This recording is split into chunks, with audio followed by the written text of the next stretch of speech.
Chapitre 11. Trois pattes. Au cours des jours suivants, Malcolm repensa longuement à cette étrange demi-heure passée en compagnie de Lord Asriel dans le jardin du prieuré au clair de lune. Asta et lui en discutèrent sans fin. Ce n'était pas un sujet qu'il pouvait aborder avec quelqu'un d'autre, et sûrement pas avec sa mère ou son père. Ils étaient toujours trop occupés par l'auberge pour faire attention à lui, sauf quand il avait besoin de se laver ou ne faisait pas ses devoirs, et il ne remarquerait même pas que son canoë avait disparu, par exemple. Il n'en parla à personne, sauf au professeur Relf. Désormais, pour se rendre chez elle à Jéricho, il devait emprunter la voie terrestre, en attendant que Lord Asriel se débrouille pour lui renvoyer la belle sauvage. Et quand il frappa à cette porte devenue familière le samedi, il était en retard sur son horaire habituel. « Tu lui as prêté ton bateau? C'est très généreux, » commenta Anna, après qu'il lui eut raconté toute l'histoire. « Je lui ai fait confiance. Il a été bon avec Lyra. Il lui a montré la lune, il lui a tenu chaud, et elle n'a pas pleuré dans ses bras. Et puis, sœur Fenella lui avait fait confiance avant moi en lui laissant le bébé. D'ailleurs, je n'y croyais pas au début. Difficile de lui dire non. Je suis sûr que tu as agi au mieux. Et il sait faire du canoë. Tu crois que ses ennemis sont ceux-là même qui ont tenté d'arracher Lyra du prieuré, le service de protection ou je ne sais trop quoi? Le bureau de protection de l'enfance. Non, je ne pense pas. J'ai cru qu'il allait emmener Lyra, lui aussi, pour la protéger de ses hommes, mais il a dû se dire qu'elle était plus en sécurité avec les religieuses qu'avec lui. J'imagine qu'il court un grave danger, et j'espère que je ne vais pas retrouver la belle sauvage criblée de balles. Je suis certaine qu'il en prendra soin. Bon, et si tu allais choisir quelques livres? Malcolm rentra chez lui avec un ouvrage sur les images symboliques, car il était très intrigué par ce que le professeur Relf lui avait dit au sujet de la léthiomètre, et un livre intitulé « La route de la soie ». Pour une raison quelconque, il pensait avoir choisi un roman policier, mais il s'agissait du récit authentique d'un voyageur contemporain qui se déroulait sur les routes commerciales d'Asie centrale, depuis la Tartarie jusqu'au Levant. Il dut consulter son atlas pour situer ses pays et s'aperçut très vite que celui-ci n'était pas assez détaillé. « Dis, maman, je pourrais avoir un grand atlas pour mon anniversaire ?»« Pourquoi faire ?» Elle faisait rissoler des pommes de terre pendant qu'il mangeait du gâteau de riz. Il y avait du monde ce soir à l'auberge, et l'on aurait bientôt besoin de lui au bar. « Pour chercher des trucs. J'en parlerai à ton père. Allez, dépêche-toi de finir. » La cuisine, bruyante et enfumée, lui apparaissait comme l'endroit le plus sûr au monde. La sécurité n'avait jamais été une préoccupation jusqu'à maintenant. Cela allait de soi, comme le fait de trouver toujours une assiette copieusement remplie en rentrant. Alors, il savait qu'il était à l'abri, comme Lyra était à l'abri au prieuré, et comme l'était Lord Asriel, car il avait échappé à ses poursuivants, mais le danger rôdait, de tous les côtés. Le lendemain, dimanche, il pleuvait de plus belle. Anna Relf inspecta les sacs de sable qui protégeaient sa porte, puis se rendit au bout de la rue pour voir à quel point le niveau du canal avait encore monté. Elle s'inquiéta de découvrir que les hectares de terrain dégagés, baptisés Port Meadow, sur l'autre rive, disparaissaient sous une étendue d'eau sauvage et grise, agitée par les bourrasques de vent qui donnaient l'impression qu'elle coulait inexorablement vers les maisons et les commerces de Jéricho. C'était un spectacle trop déprimant pour s'y attarder, d'autant que la pluie incessante avait redoublé de violence. Alors Anna fit demi-tour avec l'intention de se calfeutrer chez elle et d'ajouter une bûche dans le feu pour s'installer à sa table de travail avec une tasse de café. Mais une camionnette stationnait devant sa maison, gris métallisé, sans vitres ni inscription, dont chaque centimètre carré, cependant, semblait proclamer « véhicule officiel ». « Traverse et continue sans t'arrêter tranquillement », lui dit son démon. « Qu'est-ce qu'ils font ?» murmura-t-elle. « Ils frappent à la porte, ne te retourne pas. » Elle s'efforça de garder un pas régulier. Elle n'avait rien à craindre de la police, ni d'aucune autre force publique, sauf que, comme n'importe quel citoyen, elle avait tout à craindre au contraire. Il pouvait l'arrêter sans mandat et la garder enfermée sans raison. L'ancien principe de l'habeas corpus avait été mis de côté, sans provoquer de fortes protestations de la part des députés du Parlement, censés protéger les libertés en Angleterre, et désormais on entendait parler d'arrestations secrètes et d'emprisonnements arbitraires sans pouvoir vérifier la véracité de ces rumeurs. Ses liens avec Oakley Street n'arrangeraient pas les choses. De fait, si quelqu'un les découvrait, cela risquait d'aggraver sa situation. Il existait entre la force publique et ses organisations semi-clandestines une rivalité farouche. Mais elle ne pouvait pas marcher sous la pluie tout l'après-midi, c'était absurde. Et puis, elle avait des amis. C'était une professeure très respectée d'un grand collège d'Oxford. Sa disparition ne passerait pas inaperçue. Les gens poseraient des questions. Elle connaissait des avocats qui la feraient libérer en quelques heures. Elle fit donc demi-tour et reprit la direction de chez elle en marchant dans les flaques d'eau de plusieurs centimètres de profondeur, et lorsqu'elle arriva près de sa maison, elle lança aux 2 hommes plantés devant sa porte « Je peux vous aider ? Qu'est-ce que vous voulez ?» Ils se retournèrent. Anna s'arrêta à l'entrée du jardin en essayant de masquer sa peur. « Vous habitez ici, madame ?» demanda l'un des deux. « Oui, qu'est-ce que vous voulez ?»« Nous faisons partie des services de la voirie, madame. Nous passons chez tous les habitants du quartier pour voir s'ils ont pris des précautions en cas d'inondation. » C'était un individu d'une 40aine d'années qui avait pour démon un rouge-gorge ébouriffé. L'autre était plus jeune. Son démon, une loutre, trônait sur les sacs de sable devant la maison. Dès que Anna ouvrit la bouche, il rejoignit le jeune homme qui le prit dans ses bras. « dit-elle. « Ces sacs de sable fuient, madame, dit le plus jeune. Ils vont laisser passer l'eau dans ce coin. »« Oh, merci de me l'avoir signalé. »« Derrière, tout va bien ?» demanda l'autre. « Oui, j'ai mis des sacs de sable aussi. »« Ça vous ennuie si on jette un coup d'œil ?»« Non. Par ici. » Elle les précéda dans les 3 passages entre la maison et la clôture du voisin et demeura en retrait pendant que les 2 hommes examinaient les sacs de sable disposés devant la porte de derrière.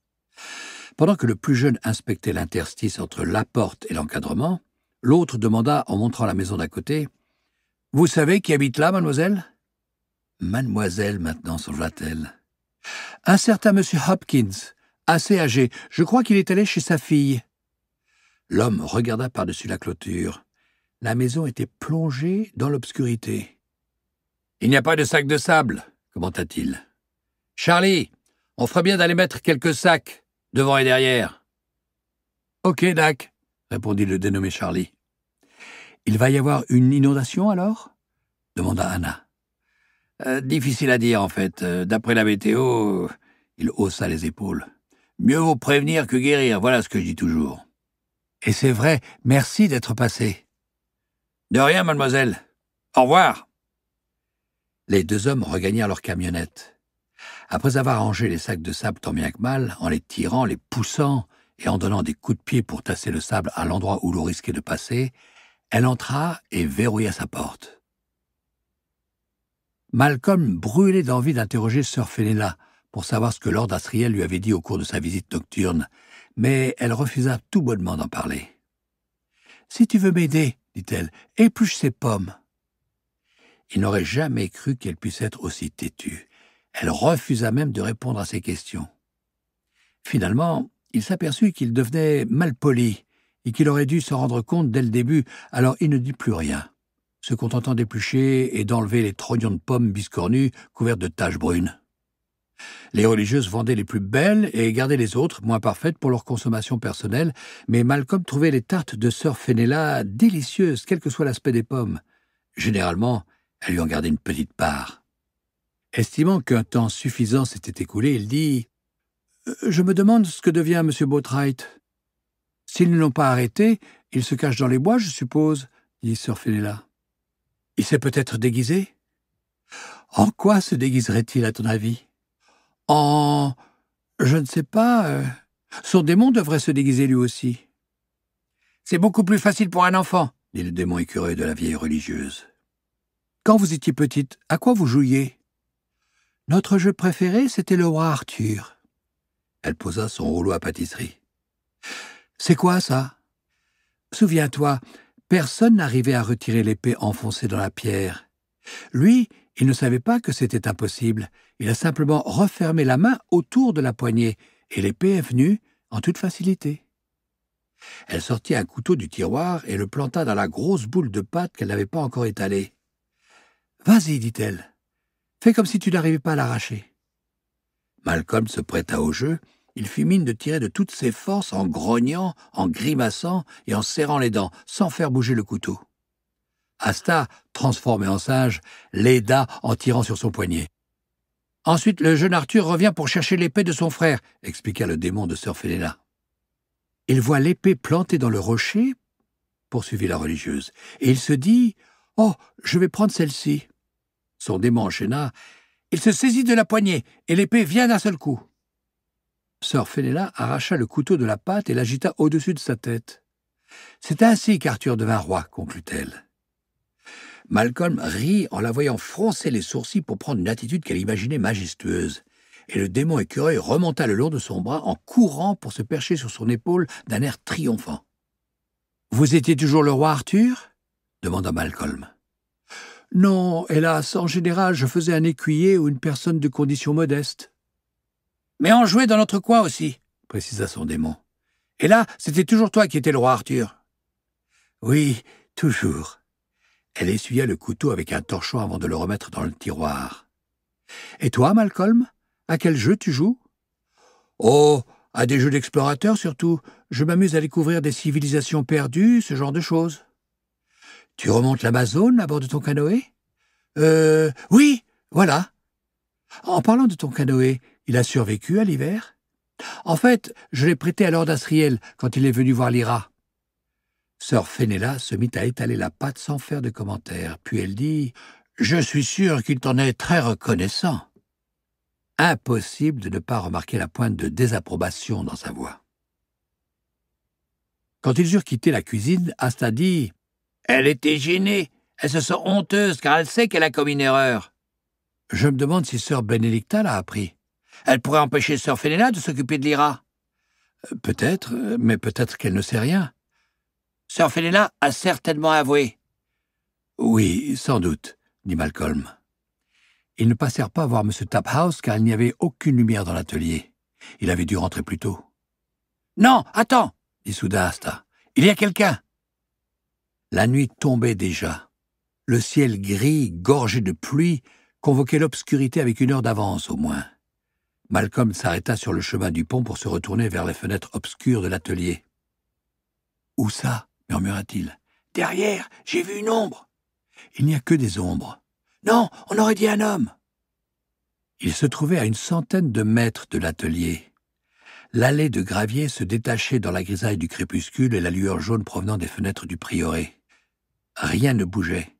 Soudain, de derrière l'atelier, apparut, avec une sorte de démarche boitillante, une silhouette de la taille d'un gros chien, mais voûtée et aux épaules tombantes, qui s'arrêta et les regarda franchement. « C'est un démon, » murmura Asta. « Un chien ? Mais non, pas un chien, une hyène. Et on dirait que, oui, elle n'a que 3 pattes. » L'hyène ne bougea pas, mais derrière elle, une forme humaine se découpa dans l'obscurité de la bâtisse. Bien qu'il ne puisse voir son visage, Malcolm sentait que l'homme le regardait fixement avant de se fondre de nouveau dans la nuit. Mais son démon demeura où il était. Il écarta ses pattes arrière et urina au milieu de l'allée, sans que sa gueule aux mâchoires puissantes se détournât de Malcolm, qui ne distinguait que l'éclat de ses yeux.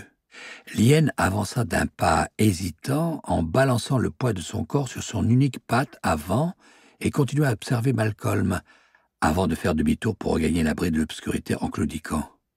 Cet épisode ébranla profondément Malcolm.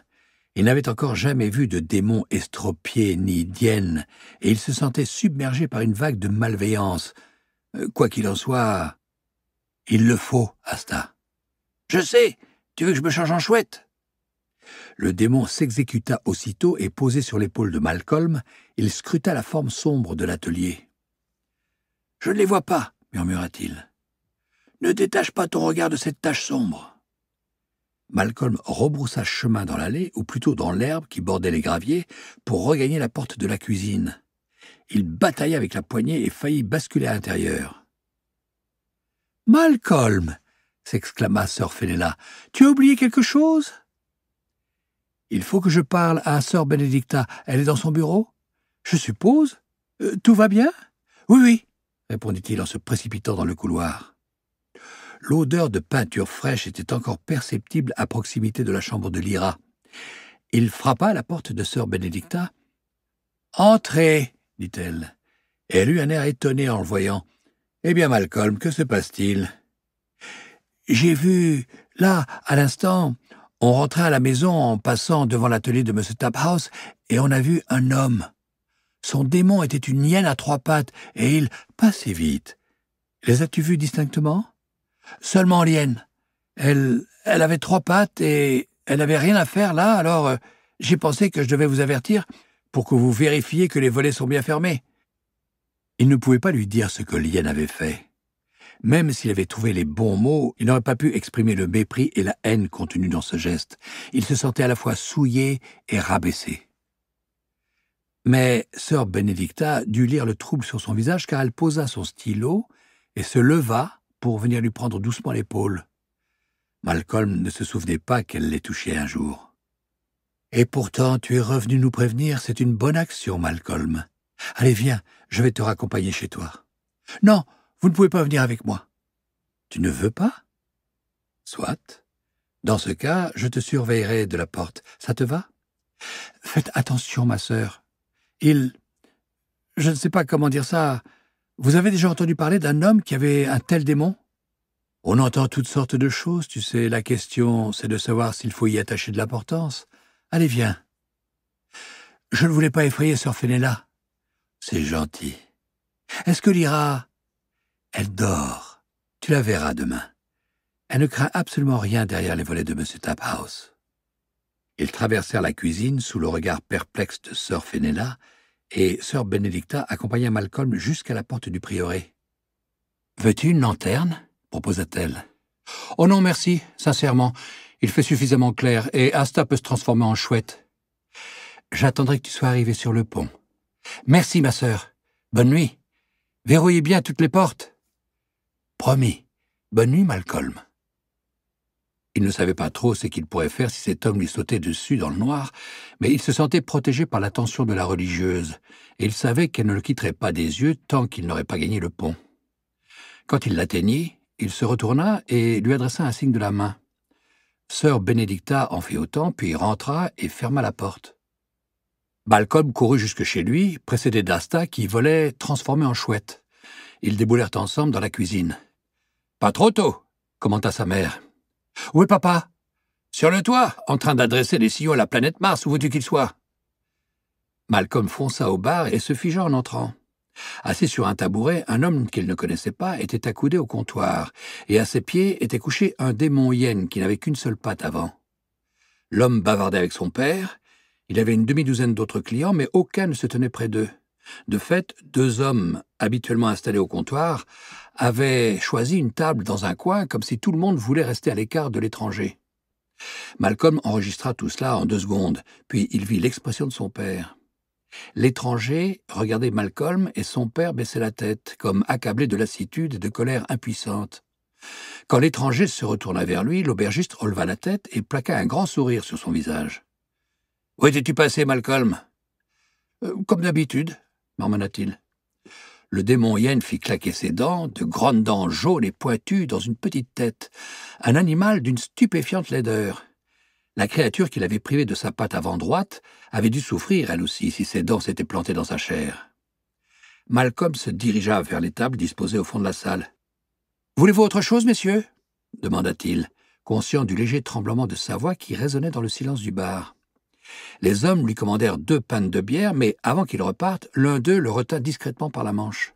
« Fais attention à lui, » murmura-t-il. « Méfie-toi de ce type. » L'homme le relâcha et Malcolm emporta les verres vides à l'autre bout du comptoir. Rien de tout cela n'avait échappé à Asta, évidemment, mais elle avait pris l'apparence d'une coccinelle et nul ne pouvait suivre la direction de son regard. « Je vais jeter un coup d'œil dans la salle de la terrasse », lança Malcolm à son père, qui répondit par un bref hochement de tête. Il n'y avait aucun client dans cette salle, mais 2 verres vides sur une table. Il les ramassa et demanda tout bas à Asta. « Alors, il est comment ?»« En fait, il est plutôt sympathique et attentif, comme s'il écoutait une chose qui l'intéresse. Je ne lui ai rien trouvé de bizarre.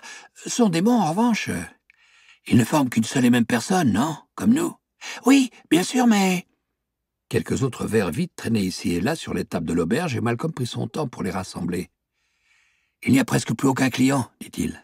« On va pouvoir monter et noter tout ça, répondit Asta. « On aura quelque chose à raconter au professeur Relf. » Malcolm emporta les verres dans la cuisine et commença à les laver, « Maman, dit-il, il y a un homme au bar. » Il lui raconta ce qui s'était passé au moment où il quittait le prieuré, en omettant une fois encore de préciser ce qu'avait fait le démon dans l'allée.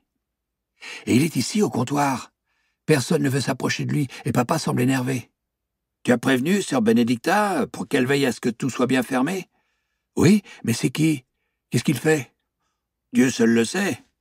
Et si sa tête ne te revient pas, garde tes distances. » C'était ça le problème avec sa mère. Elle pensait qu'un conseil valait une explication. Il se promit d'interroger son père plus tard. « Il n'y a pas beaucoup de monde ce soir, fit-il remarquer. Même Alice n'est pas là.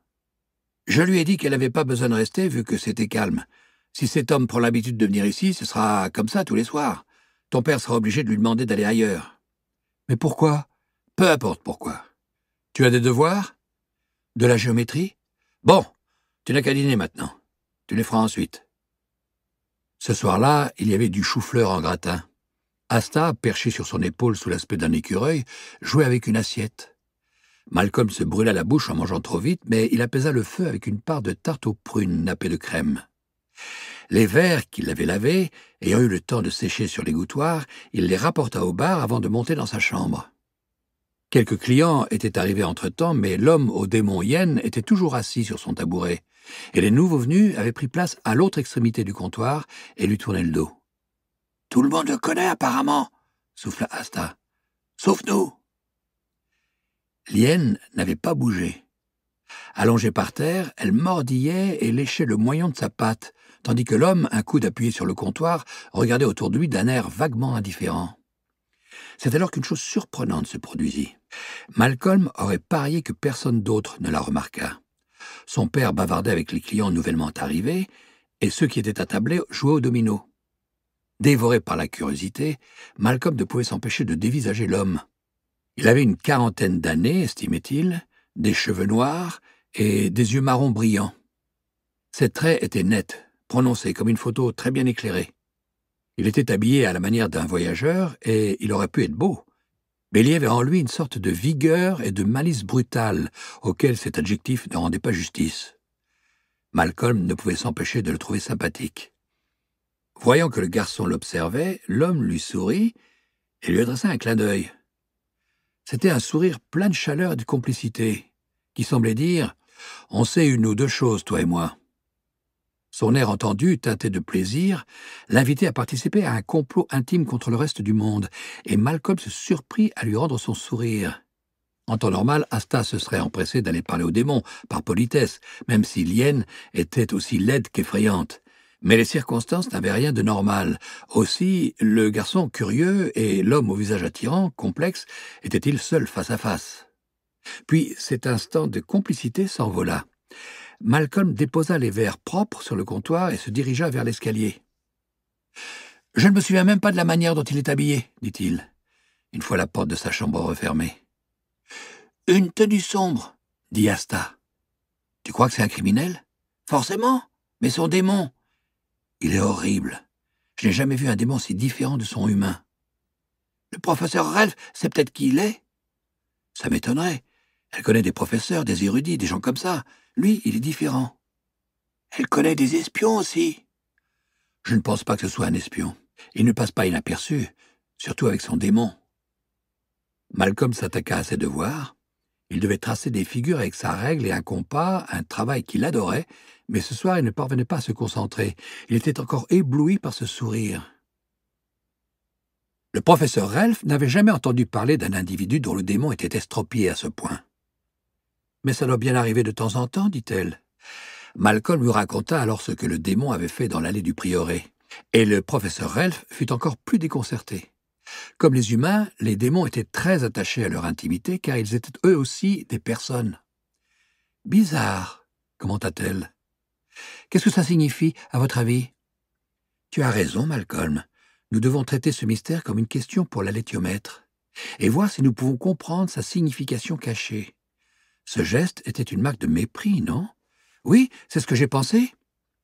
Envers toi qui la regardais, et envers le lieu où elle se trouvait, envers le prieuré. Peut-être même envers les religieuses et tout ce qu'elles représentent. Et puis, une hyène est un charognard, Un animal qui se nourrit des cadavres abandonnés par d'autres animaux, mais qui tue également ses proies. Un animal répugnant, mais utile en même temps, dit Malcolm. Exact, je n'avais pas pensé à ça. Et elle rit aussi. Ah bon? On l'appelle l'hyène rieuse. Ce n'est pas vraiment un rire, plutôt un cri qui y ressemble. Comme le crocodile qui pleure sans être triste? C'est un hypocrite, tu veux dire? Oui, un hypocrite, répéta Malcolm en savourant ce mot sur sa langue. Et tu disais que l'homme était resté caché? Dans l'obscurité, en tout cas. Parle-moi de son sourire. Oh, c'était vraiment très étrange ce qu'il a fait. Il m'a souri et m'a adressé un clin d'œil. Personne ne l'a vu. Comme s'il voulait me faire comprendre qu'il savait une chose que j'étais le seul à savoir moi aussi. Un secret entre nous. Et malgré ça, ce genre de choses, ça peut vous foutre les jetons ou vous faire culpabiliser. Mais ce n'était pas le cas. Non, c'était joyeux en quelque sorte, très amical et agréable. Maintenant que je vous parle, j'ai du mal à y croire, mais sur le coup, je ne pouvais pas m'empêcher d'éprouver de la sympathie pour cet homme. Pendant ce temps, dit Asta, son démon n'arrêtait pas de ronger sa patte. Je le regardais faire, son moignon était à vif, il saignait plus ou moins. Qu'est-ce que ça peut bien vouloir dire? Demanda Malcolm.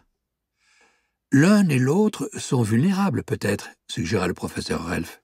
Si jamais ce démon perd une autre patte, il ne pourra plus marcher. Quelle horrible situation. L'homme ne paraissait pas inquiet, en tout cas.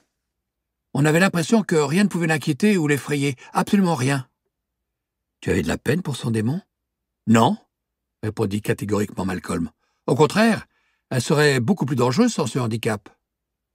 Autrement dit, tu es partagé au sujet de cet homme. Exactement. Mais tes parents... Maman m'a juste dit de garder mes distances, sans préciser pourquoi. Papa, lui, était furieux qu'il soit là. Mais il n'avait aucune raison de lui demander de partir. Et les autres clients n'étaient pas contents, eux non plus. Plus tard, quand j'ai interrogé mon père, il m'a juste répondu que c'était un homme mauvais et qu'il ne le servirait plus s'il revenait. Mais il ne m'a pas expliqué ce qu'il avait fait, ni pourquoi c'était un homme mauvais. Je crois que c'était surtout une impression. Tu l'as revu depuis? Non, mais c'était avant-hier. Je vais me renseigner, déclara le professeur Relf. En attendant, parle-moi de tes livres de la semaine. Celui sur les symboles était dur à lire. Je n'ai presque rien compris. Qu'as-tu compris? Que les choses peuvent représenter d'autres choses? C'est le point essentiel. Très bien. Le reste, ce sont des détails.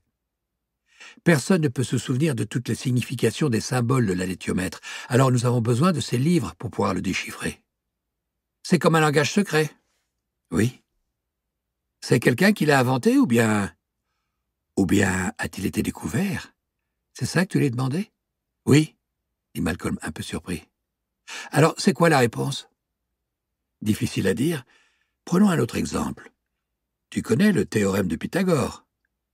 Le carré de l'hypoténuse est égal à la somme des carrés des deux autres côtés. Bravo! Est-ce que ça se vérifie dans tous les cas de figure? Oui. Et était-ce vrai avant que Pythagore s'en aperçoive? Malcolm réfléchit. Oui, sûrement. Donc, il n'a pas inventé ce théorème. Il l'a découvert. Ah, je vois. Bien, prenons maintenant un des symboles de l'alléthiomètre. La ruche, par exemple, entourée d'abeilles. Parmi ses significations, on trouve la suavité et aussi la lumière. Pourquoi, à ton avis? Le miel pour la suavité et... Avec quoi sont faites les bougies? De la cire? De la cire d'abeille? Exact. Nous ne savons pas qui, le premier, a pris conscience de ces significations, mais ces associations d'idées existaient-elles avant que quelqu'un les remarque, ou sont-elles apparues à ce moment-là? S'agit-il d'une invention ou d'une découverte? Malcolm dut se creuser la cervelle.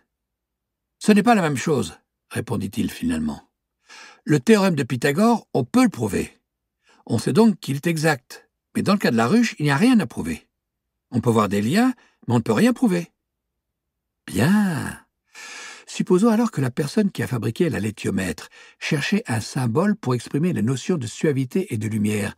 Pouvait-elle choisir n'importe quoi? Aurait-elle pu choisir une épée, par exemple, ou un dauphin? Malcolm essaya d'établir des rapprochements. « Non, pas vraiment, dit-il. Ce serait tiré par les cheveux. » Exactement. Avec la ruche, il existe une sorte de lien naturel, mais pas avec ces deux autres images. Oui. Oui. Alors, ces associations ont-elles été découvertes ou inventées? Malcolm réfléchit de nouveau, intensément, puis il sourit. Découvertes. Bien. Continuons. Peux-tu imaginer un autre monde? Oui, je crois. Un monde dans lequel Pythagore n'a jamais existé? Oui. Son théorème serait-il encore vrai? Oui, il serait vrai n'importe où. Imagine que dans ce monde, il y ait des gens comme nous, mais pas d'abeilles. Ces gens connaîtraient la suavité et la lumière, mais comment les symboliseraient-ils? Ils trouveraient d'autres choses. Le sucre pour la suavité, par exemple, et le soleil pour la lumière. Oui, ça pourrait marcher. Maintenant, imagine un monde encore différent, dans lequel il y aurait des abeilles, mais pas d'êtres humains. Est-ce qu'il existerait toujours un lien entre une ruche et la suavité ou la lumière? Dans ce cas, le lien serait ici, dans notre esprit, mais pas dans ce monde. Si nous pouvons imaginer cet autre monde, nous pouvons voir un lien, même s'il n'y a personne là-bas pour le voir. Très bien. Donc, on ne peut toujours pas dire avec certitude si ce langage dont tu parlais, le langage des symboles, a été inventé ou découvert. Toutefois, il semblerait qu'il ait été découvert, dit Malcolm. Mais ce n'est toujours pas comme le théorème de Pythagore, on ne peut rien prouver. Ça dépend Oui, des personnes qui sont là pour le voir, pas le théorème. Exactement. Mais il est un peu inventé aussi.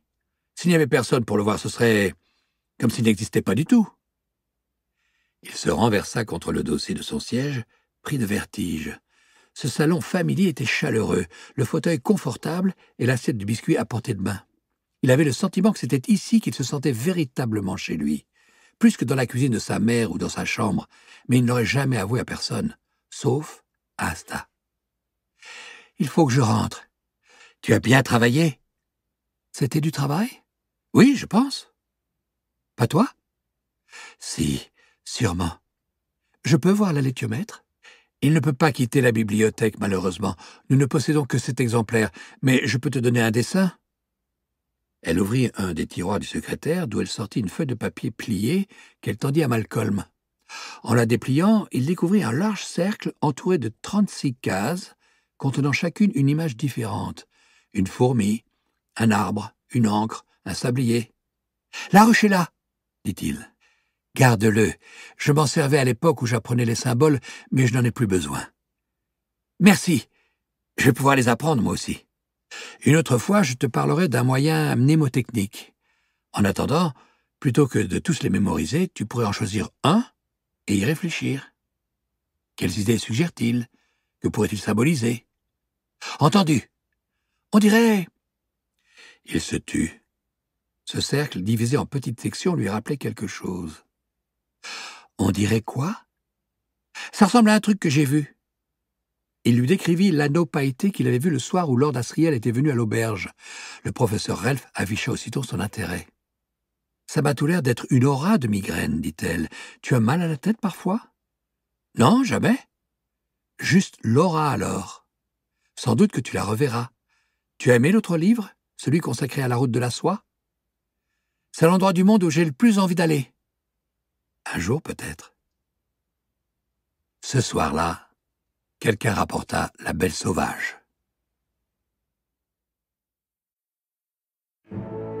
Chapitre 12. Alice parle. Au moment où, ayant fini de dîner, Malcolm allait déposer son bol de pudding dans l'évier, on frappa à la porte de la cuisine, celle qui donnait sur le jardin. Jamais personne n'entrait par là, habituellement. Il se tourna vers sa mère, mais elle s'affairait devant la cuisinière et, comme il était le plus près de la porte, il l'entr'ouvrit. Apparut devant lui un homme qu'il ne connaissait pas, vêtu d'une veste en cuir et coiffé d'un chapeau à large bord, avec un foulard bleu à pois blancs autour du cou. Quelque chose dans sa tenue vestimentaire, sa façon de se tenir, incita Malcolm à penser gitan. « Tu es Malcolm » demanda l'homme. « Oui » répondit le garçon, alors même que sa mère lançait « C'est qui » L'homme avança d'un pas dans la lumière et ôta son chapeau. Âgé d'une 50aine d'années, il était mince et brun de peau. Il affichait un air calme et courtois et avait pour démon une très grosse et magnifique chatte. « Coram Van Texel, madame. J'ai quelque chose pour Malcolm si vous voulez bien lui accorder quelques minutes. »« Quelque chose? Quoi donc?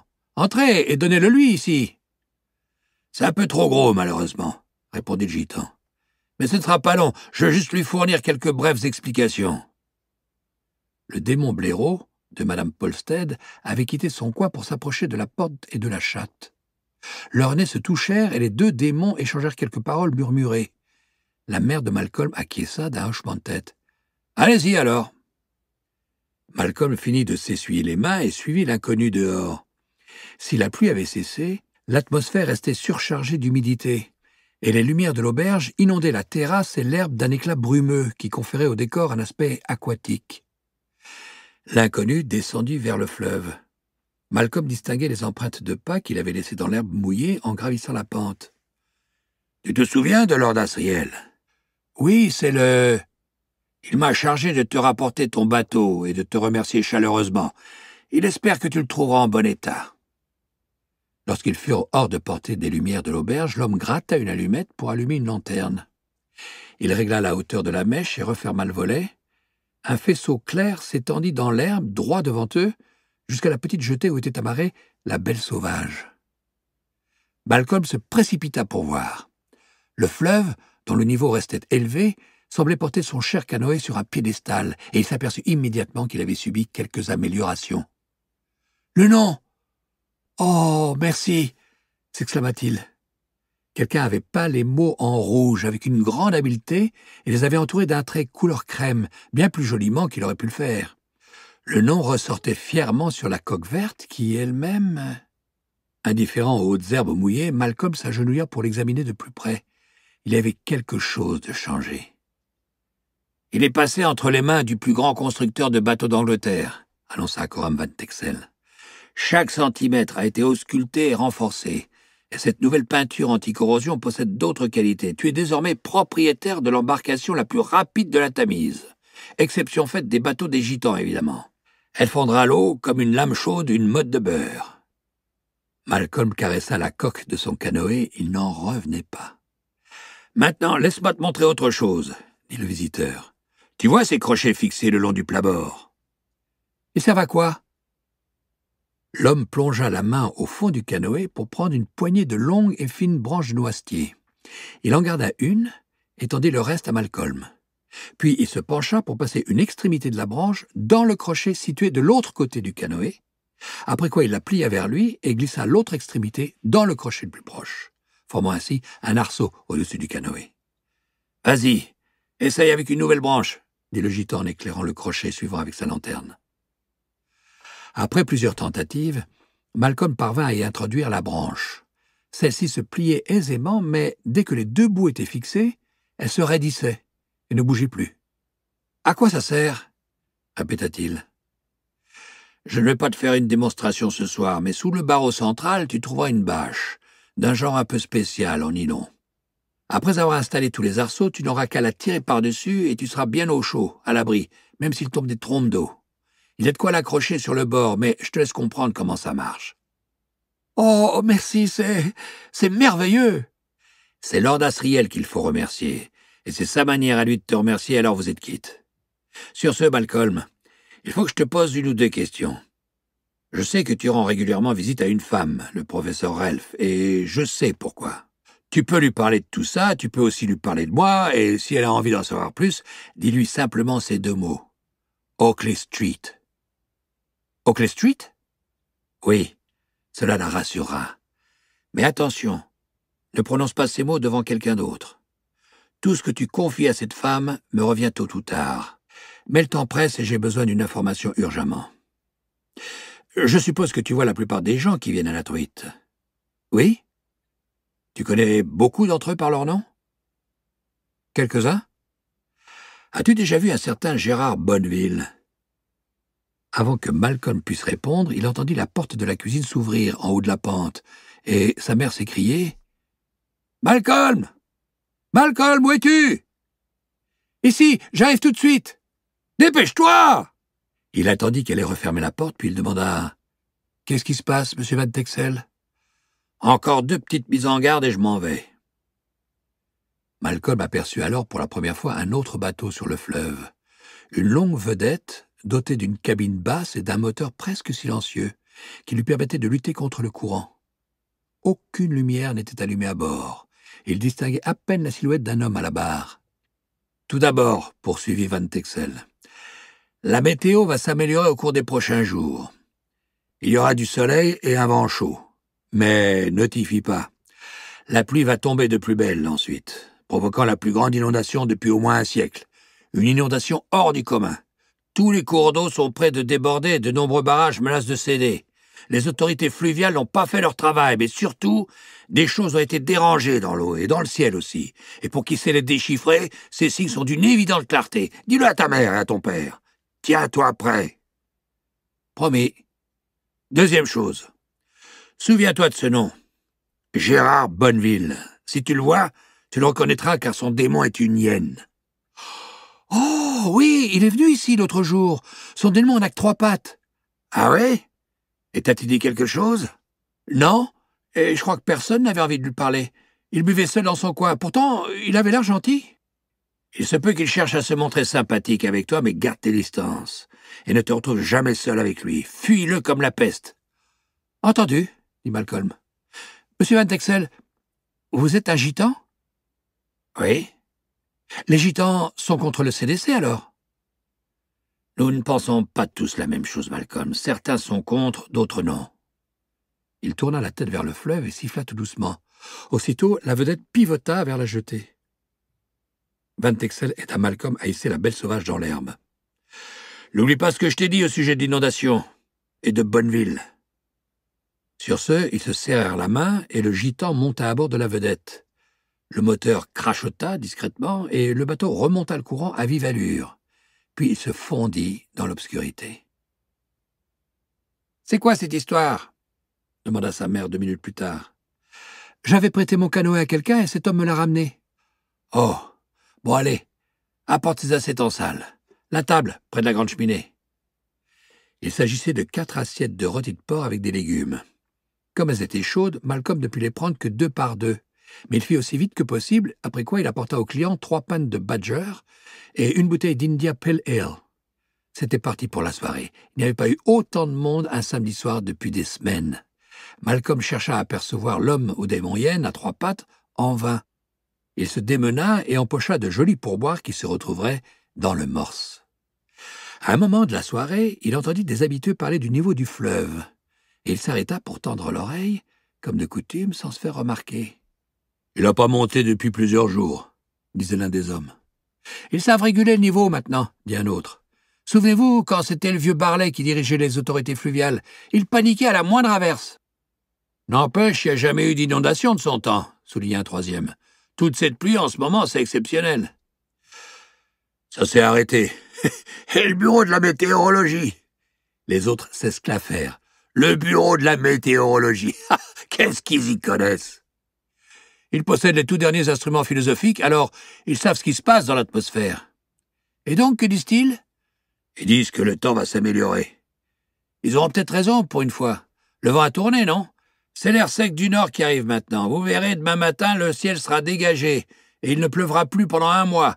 Tout un mois ensoleillé, mes amis. J'en suis pas sûr. Ma grand-mère dit que... Ta grand-mère? Elle est plus calée que la météo? Si l'armée et la marine écoutaient ma grand-mère au lieu de se fier à la météo, elle s'en porterait beaucoup mieux. Ma grand-mère dit que... Vous savez pourquoi le fleuve n'a pas débordé? Grâce à la gestion scientifique des ressources, voilà pourquoi. Ils savent ce qu'ils doivent faire de nos jours, bien plus qu'à l'époque du vieux Barlet. Ils savent quand ils doivent retenir l'eau ou la relâcher. L'eau est plus haute du côté de Gloucester. Les prés inondables n'ont pas absorbé 1/10 de ce qu'ils peuvent absorber. J'ai déjà connu bien pire. La gestion scientifique des ressources. Tout dépend de l'état des couches supérieures de l'atmosphère. La pluie va s'arrêter, vous verrez. Ma grand-mère. Le pire est passé. Apporte-nous une autre pinte de Badger, s'il te plaît, Malcolm. Au moment où Malcolm allait se coucher, Asta dit « Monsieur Van Texel en sait beaucoup plus qu'eux. Si on les mettait en garde, ils n'écouteraient pas. N'oublie pas de regarder le sens de ce mot. Oh oui. Malcolm fonça chercher le dictionnaire familial dans le salon. Il voulait savoir ce que signifiait l'expression employée par le professeur Relf quand elle lui avait parlé de l'anneau pailleté. Il savait ce que voulait dire migraine, car sa mère en avait parfois, même si elle prononçait migraine. Mais l'autre mot... Ah, voilà! C'est bien ce que je pensais. Asta, le rouge-gorge, se percha sur son avant-bras pour lire la définition. Aurore. Phénomène céleste lumineux de nature ambarique visible dans les régions polaires, caractérisé par des vibrations et des rubans de lumière, parfois appelés aurore boréale. T'es sûr que c'était ce mot? Ça ressemblait plus à l'IRA. Oui, répondit Malcolm avec fermeté. C'est bien ça. C'est des aurores boréales que j'ai dans la tête. Ils ne disent pas pailleté. Peut-être que c'est différent à chaque fois. En tout cas, il y avait des vibrations et des lumières. Ce qui provoque les aurores boréales provoque aussi l'anneau pailleté, je parie. L'idée que l'intérieur de sa tête était en contact direct avec les cieux étoilés, au-dessus du pôle Nord, lui donnait le sentiment d'un immense privilège mêlé d'une pointe d'effroi. Si Asta demeurait sceptique, lui était aux anges. Le lendemain matin, il brûlait d'impatience d'aller admirer son canoë en plein jour, mais son père exigea qu'il l'aide à ranger le bar après cette soirée très animée. La belle sauvage attendrait. Alors, il effectua à toute allure des allers-retours entre les tables et la cuisine en prenant autant de chopes que possible dans chaque main. Il les apportait à Alice dans l'arrière-cuisine et les déposait habituellement sur le comptoir sans rien dire avant de repartir. Mais ce matin, quelque chose l'arrêta et il observa la jeune fille. Elle paraissait songeuse, préoccupée. Elle jetait des regards autour d'elle, se raclait la gorge comme si elle allait parler, puis replongeait le nez dans l'évier, non sans jeter un bref coup d'œil à Malcolm. Celui-ci avait envie de lui demander « Qu'est-ce qui se passe? Qu'est-ce qui ne va pas ?» Mais il se retint. Et puis, profitant de ce que Mme Polsted s'était absentée, Alice se tourna vers Malcolm et demanda tout bas « Hé, tu connais les religieuses ?» Surpris, il ne put répondre immédiatement. Il venait d'attraper une demi-douzaine de verres propres pour les remporter au bar, et il les reposa. « Au prieuré ?»« Évidemment. Il n'y en a pas d'autres, si ?»« Si, dans d'autres endroits. »« Eh bien quoi? Elle s'occupe d'un bébé? »« Oui. »« Tu sais à qui il est? »« Oui, et alors? »« Alors il y a un homme qui... Je te le dirai plus tard. » La mère de Malcolm était revenue. Alice baissa la tête et replongea les mains dans l'eau savonneuse. Malcolm reprit les verres propres et les apporta à son père, qu'il trouva en train de lire le journal. « Dis, papa, tu crois qu'il va y avoir une inondation? »« C'est ça dont il parlait hier soir ?» demanda M. Polsted en repliant la page des sports. « Oui, M. Addison affirmait que ça n'arriverait pas parce que l'air qui vient du nord est sec et qu'on allait avoir un mois de soleil. Mais M. Twig disait que sa grand-mère... »« Oh, t'occupe pas de ce qu'il raconte. C'est quoi cette histoire avec ton canoë? Ta mère m'a dit qu'un gitan était venu te le ramener hier soir? »« Tu te souviens de Lord Asriel? Je le lui avais prêté et cet homme me l'a rendu. »« Je ne savais pas qu'il était ami avec les gitans. Pourquoi avait-il besoin de ton canoë? »« Il adore ça, et il avait envie de remonter le fleuve au clair de lune. »« Avec certaines personnes, faut vraiment s'attendre à tout. T'as de la chance de l'avoir récupéré. Il est en bon état? »« Encore mieux qu'avant. Et ce gitan, il a affirmé que la pluie allait revenir, et que ce serait la plus grande inondation depuis 100 ans. »« Il a dit ça. Il m'a chargé de t'avertir, car les gitans savent lire les signes dans l'eau et dans le ciel. »« Et tu as averti ces vieux bonshommes hier soir? »« Non. Ils étaient déjà un peu ivres et je crois qu'ils ne m'auraient pas écouté. Mais lui, il voulait que je te prévienne. »« Ces gitans, ils vivent sur l'eau. C'est toujours bien de connaître leur avis, mais pas la peine d'y attacher de l'importance. » Il parlait sérieusement.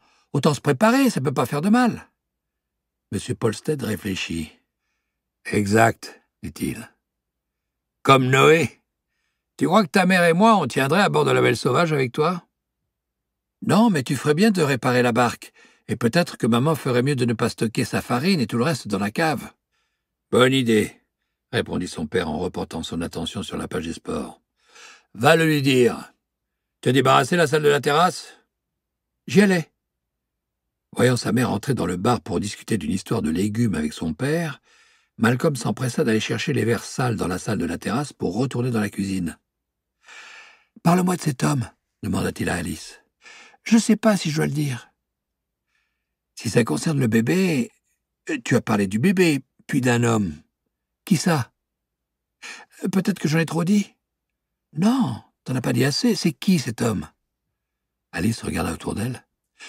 Je ne veux pas avoir d'ennui. Vas-y, parle, je te dénoncerai pas. Bon, d'accord. Cet homme, son démon, il a une patte en moins. C'est une hyène ou un truc comme ça. Horrible. Mais lui, il est gentil. Ou il a l'air gentil. Oui, je l'ai vu. Tu l'as rencontré alors? Oui, en quelque sorte.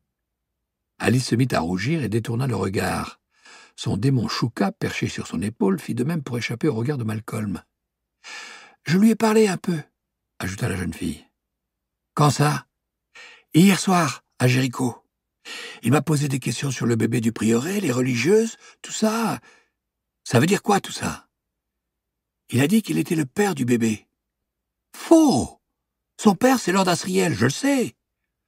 En tout cas, c'est ce qu'il a dit, et il voulait savoir si le bébé était en sécurité au prieuré, si les religieuses fermaient bien toutes les portes la nuit. Hein? Combien elles étaient, etc. Il t'a dit son nom? Gérard Bonneville. Il t'a dit pourquoi il s'intéressait aux religieuses et au bébé? Non, on n'a pas parlé seulement de ça, mais, comment dire, j'ai eu une sensation bizarre, et son démon qui mordillait sa patte ensanglantée. Pourtant, il était gentil, il m'a offert un fish and chips. Il était seul? Oui. Et toi, t'étais avec des amis? Pourquoi? Il aurait pu se comporter différemment. J'étais seul. Malcolm ne savait pas quelles autres questions poser. À l'évidence, il devait en apprendre le plus possible, mais son imagination avait atteint ses limites. Il ne voyait pas ce qu'un adulte pouvait attendre d'une fille seule le soir, ni ce qui pouvait se passer entre eux. Et il ne comprenait pas pourquoi Alice rougissait. Après un silence, il demanda « Ton démon a parlé, Alien ?» Il a essayé un peu, mais elle n'a pas répondu. Alice baissa son regard vers l'évier et replongea les mains dans l'eau de vaisselle. La mère de Malcolm venait de faire son retour dans la cuisine. Malcolm emporta les verres propres. Fin de la conversation. Mais quand Alice eut fini son service du matin, alors qu'elle enfilait son manteau pour partir, Malcolm la vit et la rattrapa sous le porche. « Alice, attends! Qu'est-ce que tu veux? » Cet homme, avec son démon hyène, laisse tomber, j'aurais pas dû t'en parler. C'est juste que quelqu'un m'a mis en garde contre lui. Qui? Un gitan. Il m'a dit de ne pas m'approcher de lui. Pourquoi? Je sais pas, mais il parlait sérieusement. En tout cas, si jamais tu le revois, je parle de Bonneville. Tu me répéteras ce qu'il t'a dit? Ça te regarde pas. J'aurais mieux fait de rien te raconter. Je me fais du souci pour les religieuses. Je sais qu'elles s'inquiètent au sujet de leur sécurité car elles me l'ont dit. C'est pour ça qu'elles ont fait installer des volets. Alors, si ce Bonneville pose des questions sur elles, il était gentil, je te le répète. Peut-être qu'il veut les aider. Quand il est venu ici à l'auberge l'autre soir, tout le monde l'évitait, comme si les gens avaient peur de lui. Mon père dit que, s'il revient, il sera obligé de le flanquer dehors parce qu'il fait fuir les autres clients. Ils savent des choses sur lui, comme s'il était allé en prison ou un truc dans ce genre. Et puis, il y a ce gitan qui me dit de ne pas m'approcher de lui. Moi, il m'a pas fait peur. N'empêche, si tu le revois, tu me le diras? Oui, possible. Surtout s'il te parle du bébé. Pourquoi tu t'inquiètes pour ce bébé? Parce que c'est un bébé, justement. Il n'y a personne pour le protéger à part les religieuses. Et toi, tu crois que tu peux le protéger? Tu vas sauver le bébé des griffes de ce grand méchant. Tu me le diras? Je t'ai dit que oui. Pas la peine d'insister. Sur ce, elle lui tourna le dos et fila sous le soleil pâle. Cet après-midi-là, Malcolm se rendit à l'appentis, au bord de l'eau, pour inspecter les améliorations apportées à la belle sauvage. La bâche en nylon était aussi légère et imperméable, il fit le test, que l'avait affirmé M. Van Texel, et les crochets destinés à la fixer sur les plabords étaient faciles à utiliser. La bâche était couleur vert d'eau comme le canoë lui-même, et Malcolm songea qu'une fois qu'elle serait en place, son embarcation et lui deviendraient quasiment invisibles. Le courant étant trop fort, il décida de ne pas le mettre à l'eau pour tester les qualités de glisse de la nouvelle peinture, mais ses doigts sentaient la différence. Quel magnifique cadeau! Comme le canoë ne recelait pas d'autres surprises, Malcolm le couvrit avec l'ancienne bâche, en veillant à ce qu'elle soit bien attachée. « Il pourrait recommencer à pleuvoir », confia-t-il à Asta. Rien ne permettait de le penser, cependant. Le soleil d'hiver persista durant toute la journée et quand il se coucha, le ciel rouge annonçait du beau temps pour le lendemain. Mais si le ciel était dégagé, un froid vif s'installa à la tombée de la nuit, et pour la première fois depuis des semaines, les clients ne se bousculaient pas à la truite ce soir-là. Sa mère décida donc de ne pas préparer de rôti ni de tarte, de peur qu'il y ait des restes. Ce serait jambon et œufs, avec des pommes de terre sautées pour les premiers, du pain et du beurre pour les autres. L'aide barman, Frank, étant là pour servir les rares clients, Malcolm, son père et sa mère dînèrent ensemble dans la cuisine. « Autant finir ces patates froides, dit Mme Polsted. « T'as encore faim, Reg ?»« Et comment? Vas-y, fais-les sauter. »« Et toi, Malcolm ?»« Oui, s'il te plaît. » Aussitôt dit, aussitôt fait. Quelques secondes plus tard, les pommes de terre grésillaient dans la poêle et faisaient saliver Malcolm. Il se réjouissait d'être assis là avec ses parents, sans penser à rien, au chaud, avec les bonnes odeurs de cuisine. Soudain, il s'aperçut que sa mère lui avait posé une question. « Hein? La politesse, Malcolm. »« Oh, pardon. »« C'est mieux. Ce garçon a la tête dans les nuages, » pesta son père. « Je t'ai demandé de quoi tu parlais avec Alice. »« Il a parlé à Alice ?» s'étonna M. Polsted. « Je croyais qu'ils avaient signé un pacte de non-communication tous les deux. »« On n'a parlé de rien de particulier, » dit Malcolm. « Maintenant que j'y pense, » dit son père, « il a passé 5 minutes à jacasser avec elle sous le porche quand elle est partie. Ça devait être important. » Il n'aimait pas cacher des choses à ses parents, mais généralement, il n'avait pas le temps de lui poser de questions, et encore moins d'assister. D'habitude, une réponse évasive leur convenait, mais ce soir, comme il n'avait rien d'autre à faire, cette conversation avec Alice prenait une importance capitale. « Tu étais en train de parler avec elle quand je suis revenu dans la cuisine, » dit sa mère. « J'en croyais pas mes oreilles. Elle devient plus sympathique ?»« Non, rien à voir, elle me parlait de l'homme qui a un démon à 3 pattes. »« Pourquoi ?» demanda son père. « Elle n'était pas là ce soir-là. Comment elle sait qu'il est venu ici ?»« Elle n'en savait rien, c'est moi qui lui ai dit.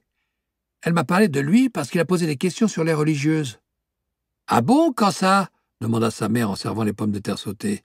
« Hier soir, à Jéricho. Il lui a parlé et il l'a interrogé sur les religieuses et le bébé. Pourquoi est-ce qu'il lui a parlé ?»« Aucune idée. Elle était seule ?» Malcolm haussa les épaules. Il venait d'enfourner des patates chaudes dans sa bouche et ne pouvait pas parler, mais il remarqua le regard qu'échangèrent ses parents. Il exprimait une inquiétude muette. Quand il eut avalé ses pommes de terre sautées, il demanda « Qu'est-ce qu'il a, cet homme? Pourquoi personne ne voulait s'approcher de lui au bar l'autre soir? Pourquoi il ne pourrait pas parler à Alice? Elle a dit qu'il était gentil. »« Vois-tu, Malcolm, » répondit son père, « il a la réputation d'être un homme violent et d'agresser les femmes. Les gens ne l'aiment pas. Tu as bien vu ce qui s'est passé au bar, son démon. Il produit un drôle d'effet sur les gens. »« Il n'y peut rien, on n'est pas responsable de la forme définitive de son démon. Si ?»« Tu serais surpris, » répondit une voix venue du sol, bourrue, profonde et lente. Le démon blaireau de sa mère s'exprimait rarement, c'est pourquoi Malcolm l'écoutait toujours attentivement quand cela arrivait. « Tu veux dire qu'on peut choisir ?» s'étonna-t-il. « Tu n'as pas dit « il n'a pas choisi », tu as dit « il n'y peut rien ». Tu peux y faire quelque chose, seulement tu n'en as pas conscience. »« Mais comment? Qu'est-ce que tu manges qu'il y a dans ton assiette et tu le sauras. » Sur ce, le démon blaireau regagna lentement son lit dans le coin. « fit Malcolm. Ils ne parlèrent plus de Gérard Bonneville après cela. La mère de Malcolm confia qu'elle s'inquiétait pour sa mère souffrante. Elle annonça qu'elle se rendrait à Wolvercote le lendemain pour voir si tout allait bien. « Elle a assez de sacs de sable ?» interrogea Malcolm. « Elle n'en aura pas besoin. Monsieur Van Texel a dit que les gens croiraient que la pluie avait cessé, mais que, en fait, elle allait revenir. Il y aurait une énorme inondation. »« Ah oui. Il m'a chargé de vous prévenir. »« Tu as vu cet homme, Brenda ?» demanda M. Polsted. « Le gitan ? Oui, brièvement, très poli, très discret. »« Ces gens connaissent bien les fleuves. »« Alors, grand-mère aura peut-être besoin d'autres sacs de sable ?» supposa Malcolm. « J'irai l'aider dans ce cas. »« C'est noté, » dit sa mère. « Tu en as parlé aux religieuses ? » « Il faudra qu'elles viennent s'installer ici, » suggéra Malcolm. « Avec Lyra. »« Qui est Lyra ?» demanda son père. « Le bébé, évidemment, celui dont elle s'occupe pour Lord Asriel. »« Oh, il n'y aurait pas assez de place pour tout le monde, et sans doute que cette auberge n'est pas un lieu assez sain pour elle. »« Ne dis pas de bêtises, » répondit Mme Polsted. « La sainteté, c'est elles qui la font. Ce qu'il leur faut, c'est juste un endroit sec. » Et ça ne durera pas longtemps, dit Malcolm. Non, non, ça n'ira pas, mais préviens-les quand même. Ta mère a raison. Qu'est-ce qu'on a comme dessert? De la compote de pommes, et estime-toi heureux, répondit Madame Polsted. Après avoir essuyé la vaisselle, Malcolm souhaita bonne nuit à ses parents et monta dans sa chambre. N'ayant pas de devoir à faire, il sortit le dessin que lui avait donné le professeur Relf, avec les symboles de l'alétiomètre. « Sois méthodique, lui conseilla Asta. Il considéra que cela ne méritait pas de réponse, car il était toujours méthodique. Ils étudièrent le dessin à la lumière de la lampe, puis Malcolm nota ce que représentait, ou voulait représenter, chacun des 36 dessins, mais ils étaient si petits qu'il avait parfois du mal à les déchiffrer. « Faudra lui demander, » dit Asta. « Certains sont faciles, comme la tête de mort ou le sablier. » C'était un travail fastidieux, cependant, et quand il eut dressé la liste des symboles qu'il reconnaissait en laissant des espaces pour les autres, Asta et lui jugèrent qu'ils y avaient consacré assez de temps. Mais il n'avait pas sommeil, et il n'avait pas non plus envie de lire. Alors Malcolm prit sa lampe et ils s'aventurèrent dans les couloirs de l'ancien bâtiment pour contempler le fleuve. Sa chambre étant située de l'autre côté, il ne pouvait pas observer régulièrement le prieuré. En revanche, les chambres des clients donnaient toutes sur le fleuve, car la vue était plus belle, et comme personne ne les occupait actuellement, il pouvait errer à sa guise. Dans la plus haute des chambres, sous les combles, il éteignit la lampe et s'appuya contre le bord de la fenêtre. « Deviens une chouette, murmura-t-il. « C'est déjà fait. »« Ah, je ne te vois pas dans le noir, regarde là-bas. »« C'est ce que je fais. »« Tu vois quelque chose ?» Il y eut un silence, puis Asta dit « On dirait qu'un des volets est ouvert. »« Lequel ?»« Au dernier étage, le deuxième. » Malcolm ne distinguait que les formes des fenêtres, car la lumière du portail se trouvait de l'autre côté du bâtiment, tandis que cette même façade n'était éclairée que par le clair de lune, mais il finit par apercevoir le volet ouvert. « Il faudra en parler à M. Taphouse demain, » dit-il. « Le fleuve gronde !»« Oui, je me demande si les religieuses ont déjà été inondées. »« Depuis le temps que le prieuré existe, c'est sûr. » Dans ce cas, on trouverait des récits, et même une image sur un des vitraux. Je poserai la question à sœur Fenella. Malcolm se demanda quel dessin, assez petit pour tenir sur le cadran de l'alétiomètre, mais suffisamment significatif, pourrait symboliser une inondation. Un mélange de deux images, peut-être, ou bien le sens caché d'un autre dessin. Il demanderait au professeur Relf. Il lui rapporterait également les prévisions du gitan au sujet de l'inondation, sans faute. Il pensait à tous ces livres qui seraient détruits si la maison était envahie par les eaux. Peut-être pourrait-il l'aider à les transporter à l'étage. « C'était quoi, ça ?» demanda Asta. « Quoi? Où ?» Les yeux de Malcolm s'étaient habitués à l'obscurité, autant qu'il le pouvait du moins, mais il ne voyait que le bâtiment de pierre et les rectangles plus clairs des fenêtres protégées par les volets. « Là, au coin du mur !» Malcolm écarquilla les yeux au maximum et fixa toute son attention sur ce point. Était-ce un mouvement qu'il apercevait? Il n'en était pas sûr. Mais soudain, plus aucun doute. Il voyait bien quelque chose au pied du mur, une ombre, légèrement plus sombre que le bâtiment. Elle avait la taille d'un homme, mais pas la forme. Une masse indistincte remplaçait les épaules et la tête, et elle se déplaçait en crabe. Malcolm sentit une vague de peur s'abattre sur son cœur et le submerger. Puis l'ombre disparut. « C'était quoi ?» murmura-t-il. « Un homme. Il n'y avait pas de tête. Un homme qui portait quelque chose. » Malcolm réfléchit. « Possible. Que faisait-il » C'était peut-être M. Taphouse qui allait fermer un volet. Qu'est-ce qu'il transportait? Une caisse à outils. À mon avis, ce n'était pas M. Taphouse. Je pense pas non plus, dit Asta. Il ne se déplace pas de cette façon. C'est l'homme. Gérard Bonneville? Oui, mais qu'est-ce qu'il transportait? Des outils? Ça y est, je sais. Son démon. S'il l'avait mis sur ses épaules, cela expliquait la présence de cette masse informe et le fait qu'on ne voit pas sa tête. « Qu'est-ce qu'il fait ?» demanda Asta. « Est-ce qu'il va escalader le... Il a une échelle ?» « Je ne vois pas. » Tous les deux scrutaient l'obscurité. S'il s'agissait bien de Bonneville et s'il voulait grimper jusqu'à la fenêtre du haut, il serait obligé de porter son démon. Il ne pourrait pas le laisser sur le sol. Tous les couvreurs et les cordistes avaient un démon capable de voler, ou si petit qu'il pouvait le glisser dans une poche. « On devrait en parler à papa, » dit Malcolm. « Seulement si on est sûr. »« On l'est, non ?» L'hésitation d'Asta exprimait la sienne. C'est Lyra qu'il cherche, dit-il. Forcément. Tu crois que c'est un meurtrier? Pourquoi voudrait-il tuer un bébé? Moi, je suis certaine que c'est un meurtrier, déclara Asta. Même Alice avait peur de lui. Je pense qu'elle l'aimait bien, au contraire. Tu vois pas grand-chose? Hein? Elle était morte de trouille aussi. C'est pour ça qu'il nous a interrogés sur lui. Peut-être qu'il veut s'emparer de Lyra parce que c'est son vrai père. Regarde! L'ombre venait de réapparaître au coin du bâtiment. Soudain, l'homme tituba et la charge sur ses épaules sembla se trémousser avant de tomber sur le sol. C'est alors que retentit un effroyable éclat de rire strident. L'homme et le démon se mirent à tournoyer, comme emportés par une danse frénétique. Le rire étrange et inquiétant torturait les oreilles de Malcolm. On aurait dit un cri de souffrance haché. « Il frappe son démon !» chuchota Asta, incrédule. Malcolm constata qu'il avait raison. Muni d'un bâton, l'homme avait obligé Lien à reculer contre le mur, et la rouait de coups avec fureur sans qu'elle puisse s'échapper. Malcolm et Asta étaient horrifiés. Celle-ci se transforma en chatte pour venir se nicher dans les bras du garçon dont elle masqua le visage dans sa fourrure. Jamais il n'aurait pu imaginer un spectacle aussi ignoble. Le bruit terrifiant avait pénétré à l'intérieur du prieuré. Une faible lumière s'avança en tressautant vers la fenêtre au volet ouvert, puis apparut dans son encadrement, accompagné d'un visage au teint pâle qui se penchait pour tenter de voir en dessous. Malcolm ne parvenait pas à identifier cette religieuse, mais elle fut bientôt rejointe par une autre, et la fenêtre s'ouvrit en grand sur la nuit et les cris de souffrance qui ressemblaient à un rire. Deux têtes se penchèrent à l'extérieur.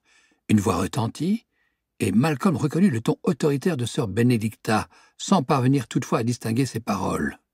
Dans la lueur de la lampe, il vit la silhouette lever la tête vers la fenêtre, et au même moment, son démon fit un bond sur le côté, cherchant désespérément à échapper à l'homme qui sentit la douleur déchirante et inévitable lorsque Lien atteignit la limite du lien invisible qui reliait chaque être humain à son démon. Il s'élança vers elle en trébuchant. Lien tenta de fuir aussi vite que possible malgré son boitillement, alors que la redoutable fureur de l'homme, qui la frappait sauvagement avec son bâton, et les ricanements de douleur envahissaient le silence de la nuit. Malcolm vit les deux religieuses s'éloigner vivement de la fenêtre quand elles prirent conscience de ce qui se passait. Elles fermèrent le volet et la lumière disparut. Les cris s'atténuèrent peu à peu. Malcolm et Asta, horrifiés, étaient accrochés l'un à l'autre. « Jamais je... » chuchota le démon. « Jamais je n'aurais pensé qu'on verrait ça un jour, » acheva Malcolm à sa place. « Qu'est-ce qui a pu le pousser à faire ça? » D'autant qu'il ressentait la douleur, lui aussi. À mon avis, il est fou. Ils restèrent enlacés jusqu'à ce que l'écho du rire strident s'éteigne totalement. « Il doit la détester, » dit-il. « Je ne peux pas imaginer. »« Tu crois que les religieuses l'ont vu faire? »« Oui, quand elles se sont penchées à la fenêtre. Mais au moment où l'une d'elles a crié, il s'est arrêté et son démon s'est enfui. » Et si c'était bien sœur Benedicta, on pourrait lui demander. « Elle ne dira rien. Les religieuses aiment nous cacher certaines choses. »« Mais si elle sait que nous avons tout vu... »« Oui, peut-être. En tout cas, je n'en parlerai pas à sœur Fenella. »« Oh non, non !» L'homme et son démon torturé étaient repartis. Il ne restait que l'obscurité et le bruit du fleuve. Alors, après avoir attendu une minute, Malcolm et Asta ressortirent de la chambre dans le noir et allèrent se coucher à tâtons. Quand ils s'endormirent, ils rêvèrent de chiens sauvages, une meute, 50 ou 60 chiens de toute race, qui couraient dans les rues d'une ville déserte, et en les observant, Malcolm ressentait une étrange et violente excitation qui ne l'avait pas quitté quand il se réveilla le lendemain matin.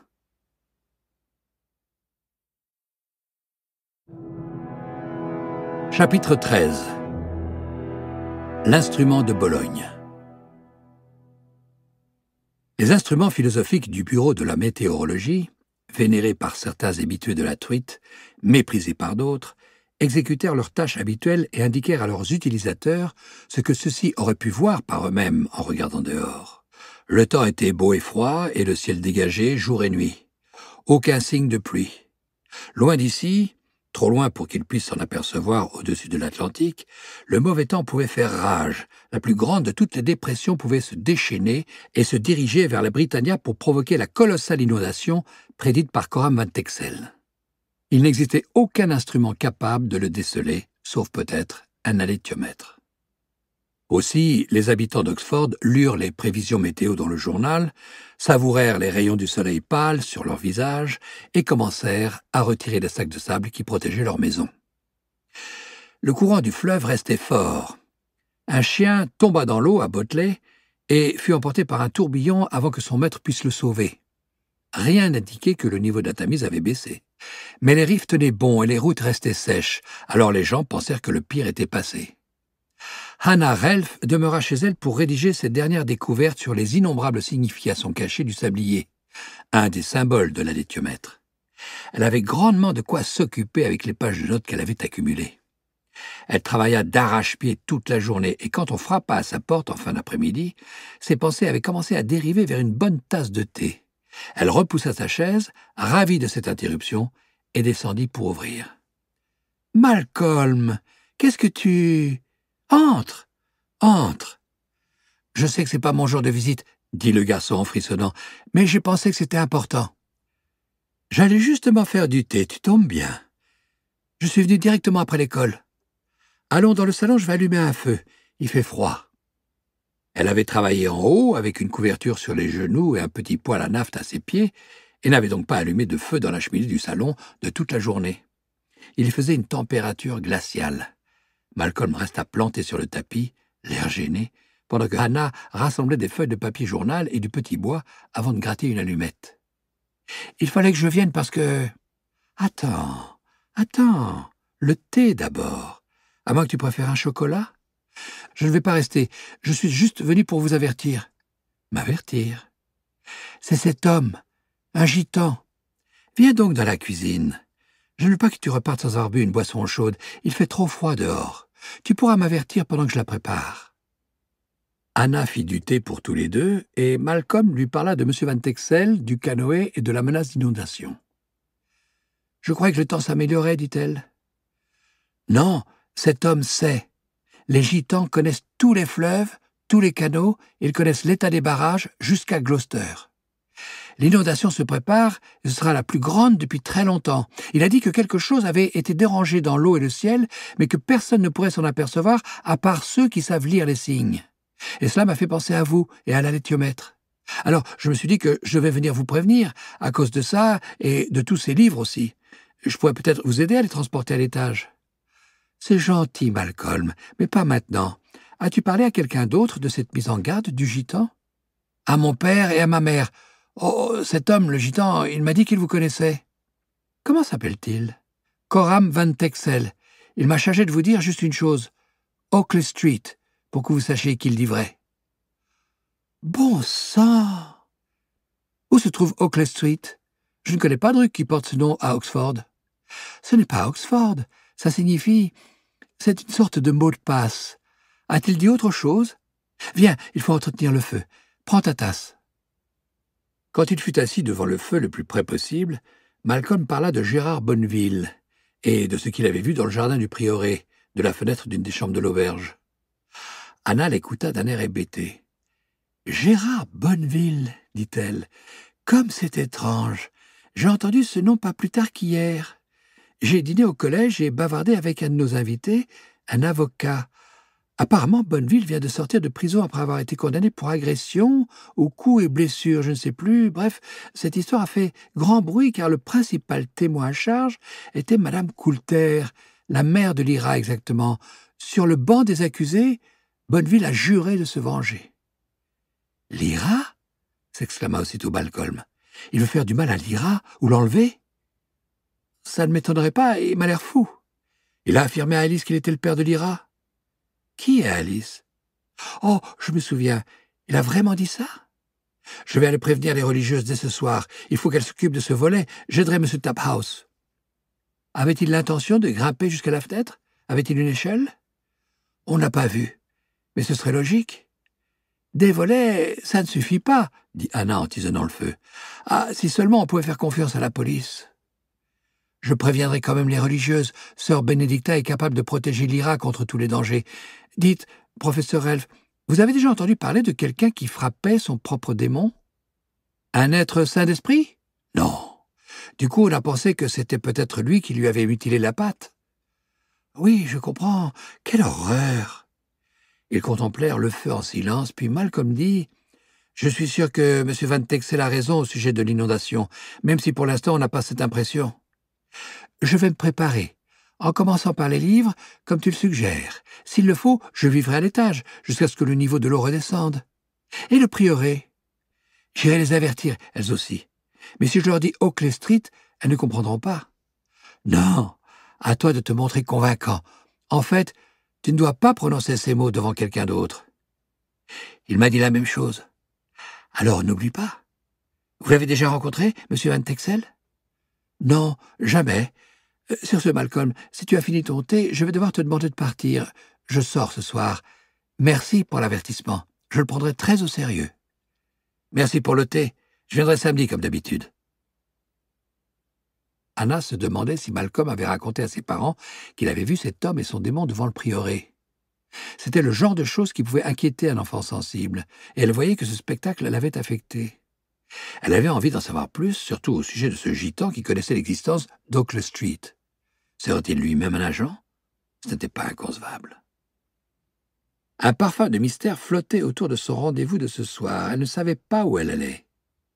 Quand elle avait rencontré le professeur Papadimitriou quelques jours plus tôt, il lui avait expliqué comment elle pouvait le contacter. « Mais si moi j'ai besoin de vous contacter, avait-il ajouté, vous le saurez. » Elle avait reçu une carte ce matin. Une simple carte blanche dans une enveloppe blanche qui disait seulement « Venez dîner ce soir, Georges Papadimitriou ». Ce n'était pas vraiment une invitation, plutôt un ordre. Elle supposait que le dîner aurait lieu dans le collège de Papadimitriou, dont le concierge, avait-il dit, était une commère, même si, évidemment, il n'y avait plus d'un concierge à Jordan. N'empêche, tout cela la laissait perplexe. Mais tandis qu'elle passait en revue sa garde-robe réduite en décidant d'opter pour une tenue sobre et discrète, elle entendit claquer le rabat de sa boîte aux lettres. Son démon s'approcha du bord du palier pour regarder en bas. « Encore une enveloppe blanche, dit-il. » La carte glissée à l'intérieur indiquait seulement 28 Saverton Road, 19 heures. « Facile, Jasper, » commenta-t-elle.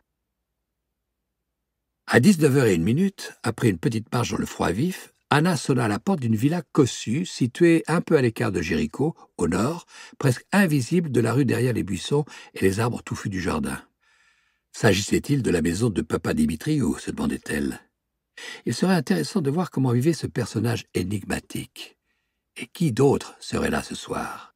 « Ce n'est pas un dîner mondain, » murmura son démon. « Tu es là pour travailler. » Une femme d'une quarantaine d'années, au visage agréable de type nord-africain, vint lui ouvrir. « Professeur Relf, c'est gentil à vous d'être venu. Je me présente, Yasmine Al-Kaizi. Ce froid vous transperce, n'est-ce pas? Posez votre manteau sur cette chaise.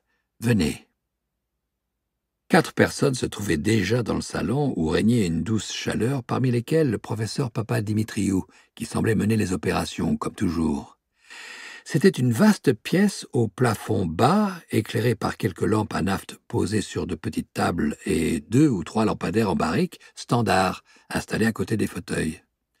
Un grand nombre de tableaux, dessins, gravures, aquarelles, tous de qualité autant que pouvait en juger Hannah, ornaient les murs.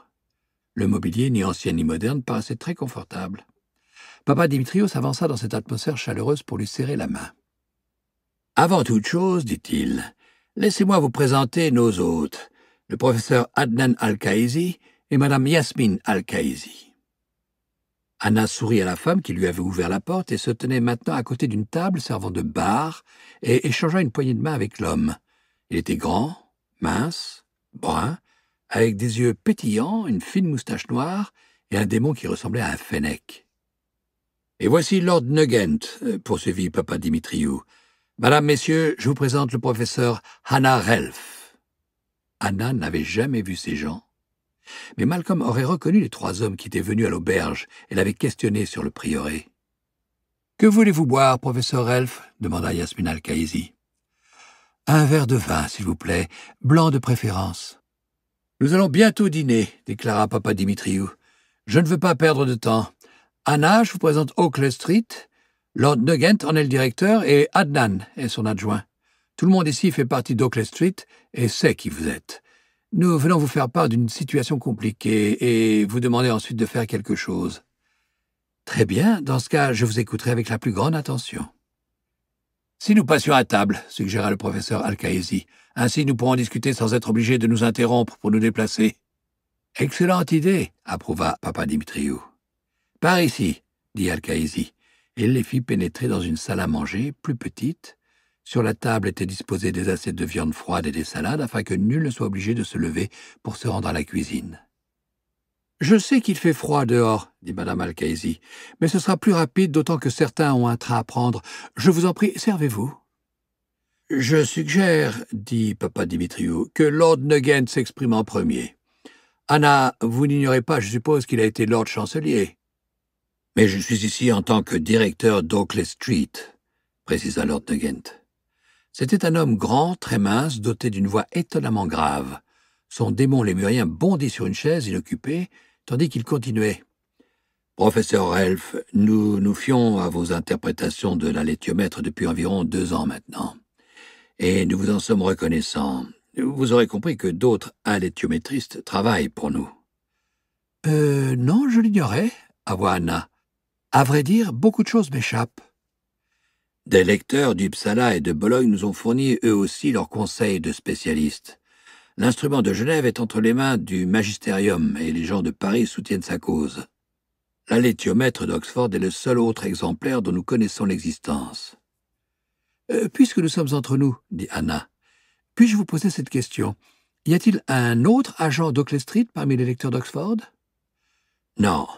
Vos collègues sont tous d'honnêtes professeurs qui utilisent l'instrument pour de véritables raisons universitaires.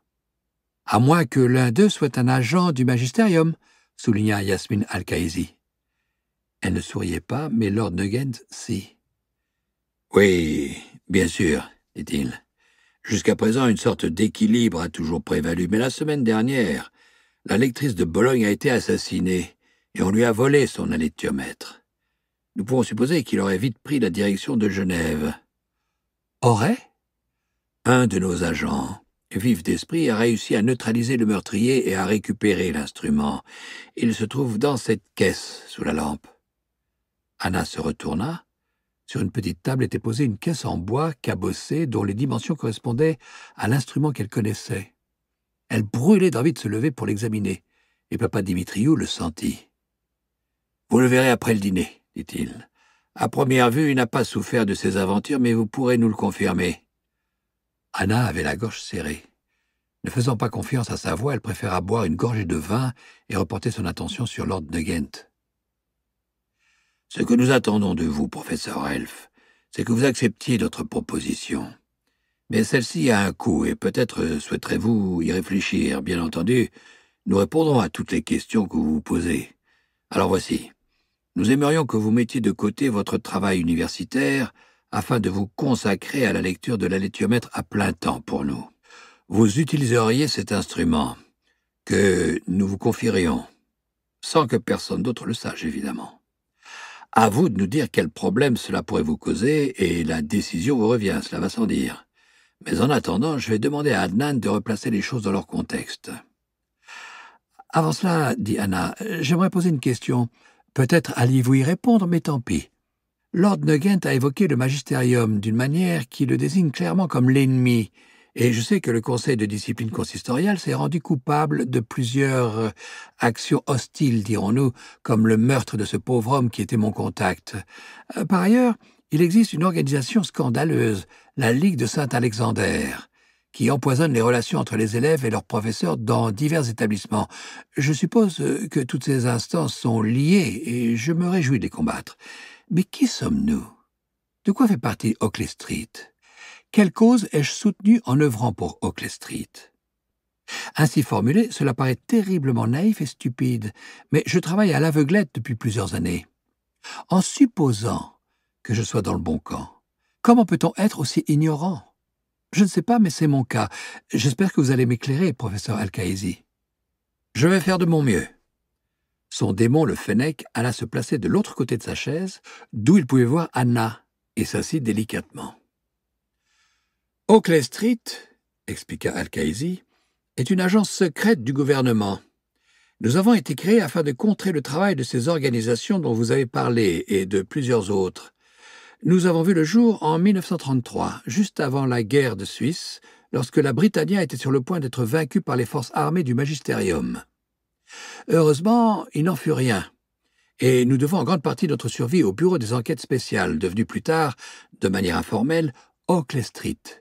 Son but était de défendre la démocratie avant tout, puis les principes de liberté de penser et de s'exprimer. Notre monarchie a été pour nous une chance, je dois dire. Le roi Richard a farouchement soutenu nos activités, le directeur d'Oakley Street est toujours un conseiller privé du roi, et le vieux souverain se passionnait pour ce que nous faisions et ce pourquoi nous le faisions. Le roi Michael, peut-être un peu moins, mais le roi actuel semble partager l'intérêt de son grand-père et nous a toujours apporté son aide sans que le public le sache. Et le Parlement, que sait-il d'Oakley Street? Peu de choses. Nos activités sont financées, pauvrement, par le budget de la Défense, à travers le bureau du cabinet. Il y a quelques parlementaires, des députés de base, farouchement pro-magistérium, je suis sûr que vous connaissez le nom de certains, et qui soupçonnent l'existence de notre organisation. Ils seraient ravis de la mettre au jour et de la détruire pour faire cesser toutes nos activités. Il y a là un paradoxe inconfortable qui ne vous aura pas échappé. Pour défendre la démocratie, nous devons user de méthodes antidémocratiques. Tous les services secrets sont confrontés à ce même paradoxe. Certains s'en accommodent mieux que d'autres. Oui, c'est un paradoxe, confirma Anna, et une situation inconfortable. Mais revenons-en à l'instrument de Bologne un instant. On peut estimer qu'il appartient à l'université de Bologne? Il lui appartenait, dit Lord de Ghent. Il lui appartient toujours, non? Légalement, moralement? Oui, je suppose. Encore un problème éthique, à l'instar du paradoxe démocratique d'Adnan. Le conseil d'administration de cette université est à présent entre les mains d'une faction pro-Genève. Notre lectrice travaillait pour nous en secret, comme vous. Nous supposons qu'elle a été démasquée et assassinée sur ordre de cette même faction. Ils ont découvert ce qu'elle faisait, alors ils l'ont tuée. Et si notre agent n'avait pas eu la présence d'esprit d'intervenir à temps, cet instrument serait aujourd'hui à Genève pour aider nos ennemis. « Bon sang !» dit Anna. Elle but une gorgée de vin et observa ouvertement les 4 autres convives. Nugent, svelte et subtil, Yasmin Al-Khaïzi, élégante et passionnée en même temps, Adnan Al-Khaïzi, le regard sombre mais chaleureux, et Papa Dimitriou, détendu, curieux, parfois féroce. Par conséquent, reprit Al-Khaïzi après un moment de silence, la laitiomètre de Bologne est considérée comme une prise de guerre. « C'est une guerre ?» demanda Anna. « Nous menons une véritable guerre secrète ?» Oui, confirma Nugent, dans laquelle nous vous demandons de jouer un rôle encore plus actif en ayant conscience de toutes ces répercussions. Ces répercussions? Sur votre sécurité et le reste. La dernière personne qui était chargée de faire ce que nous vous demandons de faire a été assassinée. Nous en sommes pleinement conscients, autant que vous. Néanmoins, sa situation était beaucoup plus exposée que la vôtre. Elle agissait au sein même d'une forteresse ennemie. Ici, nous pourrons veiller à ce que vous soyez protégés. Et je devrais faire ça à temps plein? Rappelez à mes collègues ce que vous faites actuellement, demanda Papa Dimitriou. Madame Al-Khaïzi déposait une coupe de glace parfumée devant chaque convive. « Merci, » lui dit Anna. « Ça semble délicieux. » Eh bien, j'ai 2 activités.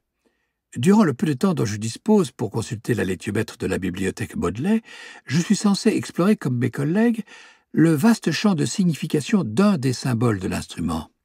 Celui auquel je m'intéresse est le sablier. Nous sommes 12 dans notre groupe, et chacun de nous a un symbole à étudier. Nous nous réunissons régulièrement pour comparer nos notes. Je peux consulter l'instrument durant 5 heures par semaine.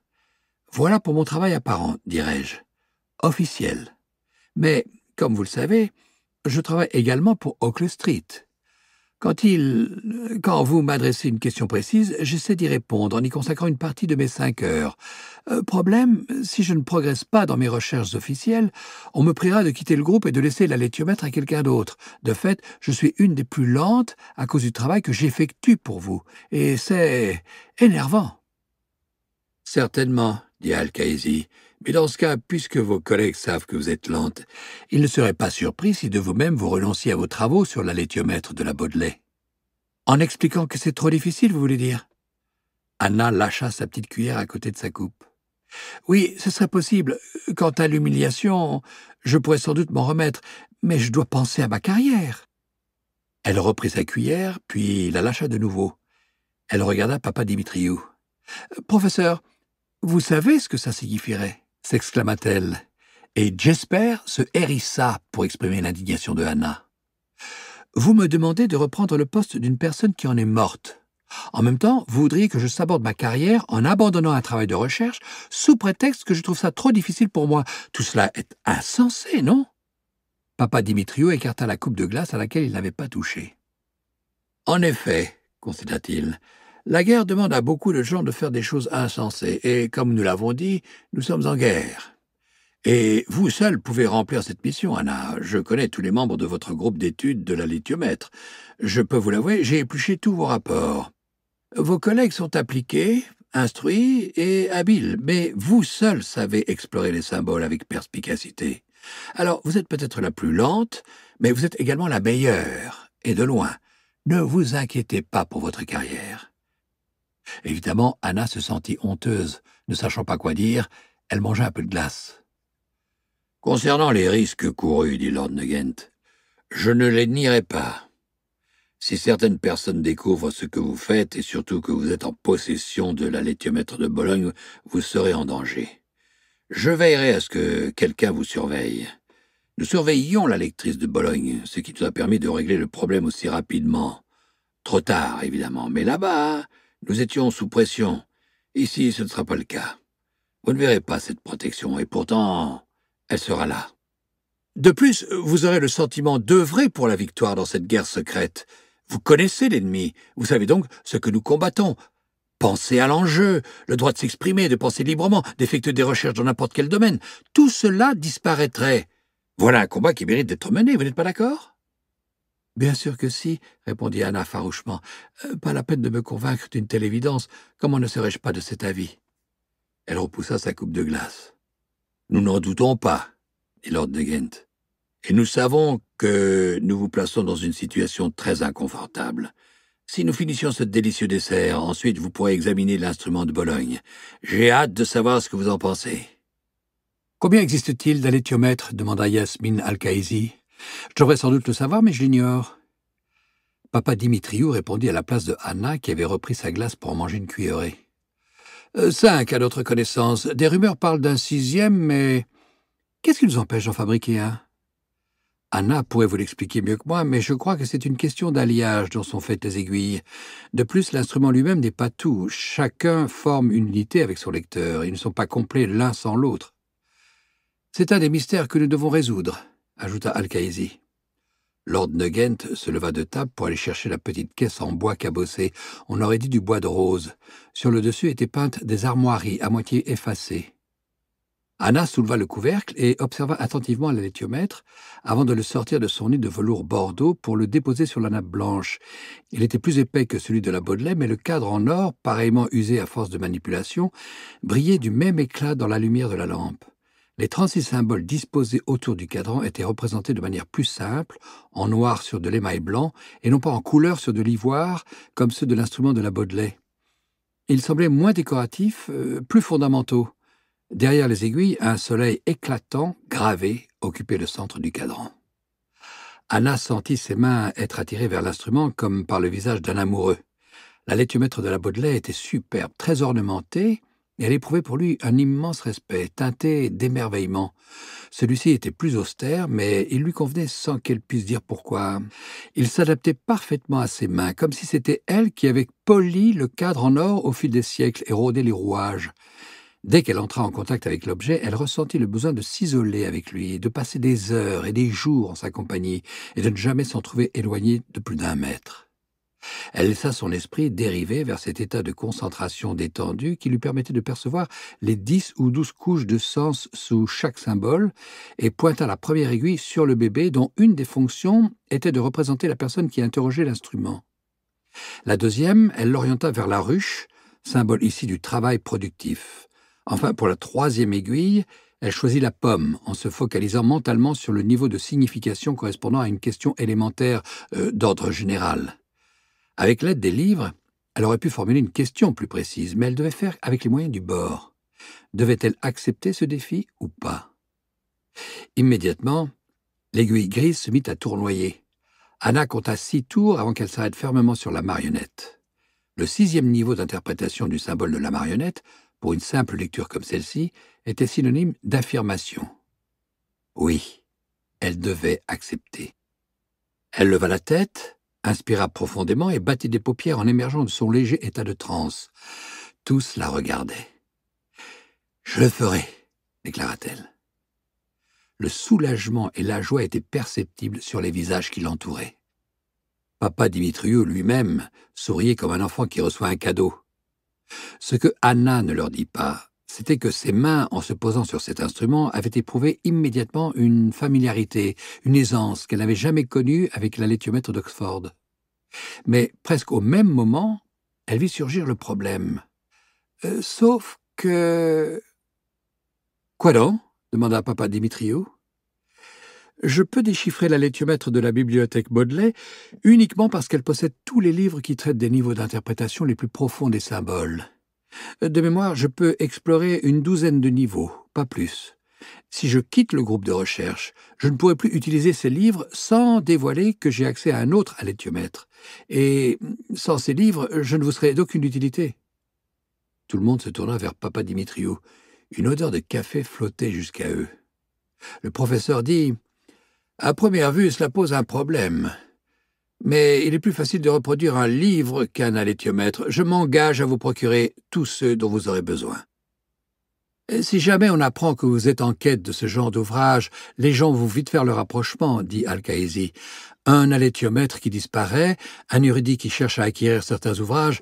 Ne vous inquiétez pas, je brouillerai les pistes. Nous pouvons faire circuler du papier vert, dit Nugget en acceptant la tasse de café que lui tendait Madame Al-Khaïzi. Du papier vert, répéta Anna.